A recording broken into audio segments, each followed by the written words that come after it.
Okay, we are going to do 52 times 32 using an area model. First, we're going to estimate.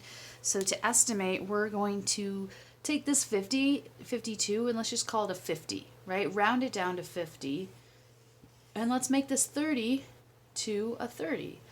And do an estimate. So remember, ignore the zeros. 5 times 3 is 15. And then put both zeros back in. So our answer should be somewhere around 1500. And estimate is really important because then you don't have to worry if you skipped a step or if you missed something at the end. You have a ballpark for where your answer should be. Okay, so we are going to use our area model. If you like a different strategy, watch one of the other videos, please.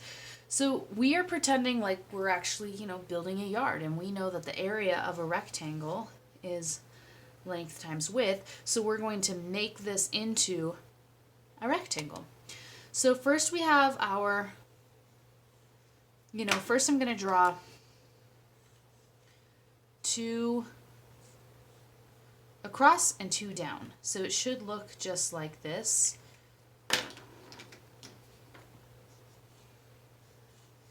So 5, 2, 3, 2. It should be the same amount of blocks. So 2 on the top, 2 on the bottom. And then I like to color code. So I've got 5 and 2 going across. And then I've got 3 here.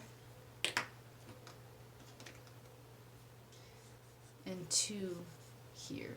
And that'll make a little more sense in just a sec. But basically, it's okay if you just want to do it like this too. So you can just do, draw a square, rectangle, and divide it in half, 52. And then divide it in half, 32, like that. Okay.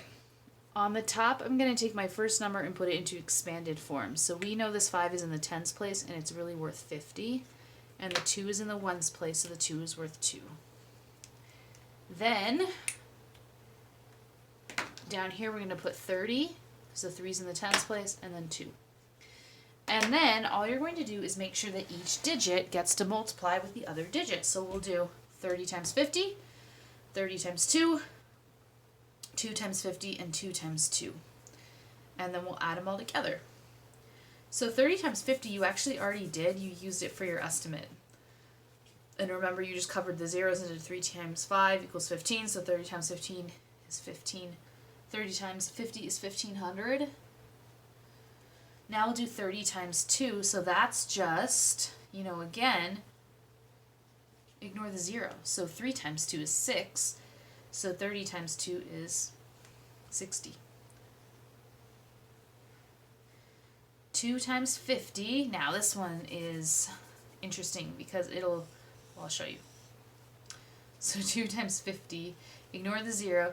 2 times 5 is 10, so it actually comes with a 0, and then you have to put that other 0 back in.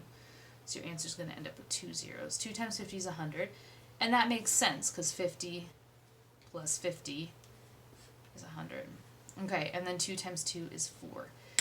Now you're not done yet. You need to add everything together. So now you just take all these numbers, 1500, and you really want to line it up. So when I do 60, I am not going to put it like that. I need to line it up on the right hand side. So 6, 0, 4, and 100. Like that. And even if you're looking at it like this and you're thinking, you know what, that would look better if I did this. 1500, then the 100, just so that it's easier to look at, you can do that. All right. Now all we have to do is add them all together. 0 plus 0 plus 0 plus 4. 0, 0 plus 6. 5 plus 1. There we go. So our answer is 1,664, and it makes sense that it's more than our estimate, because when we estimated, we rounded down and took out this and went down to 1530, and so our real answer would be close to 1,500, but a little bit bigger. So this is our answer, this is our estimate. If you're in my class and you're taking a picture of your work, I want you to either, type in your estimate, or if you were able to fit everything on your board, just take a picture of your board. But I do want to see your work when you photograph your whiteboard.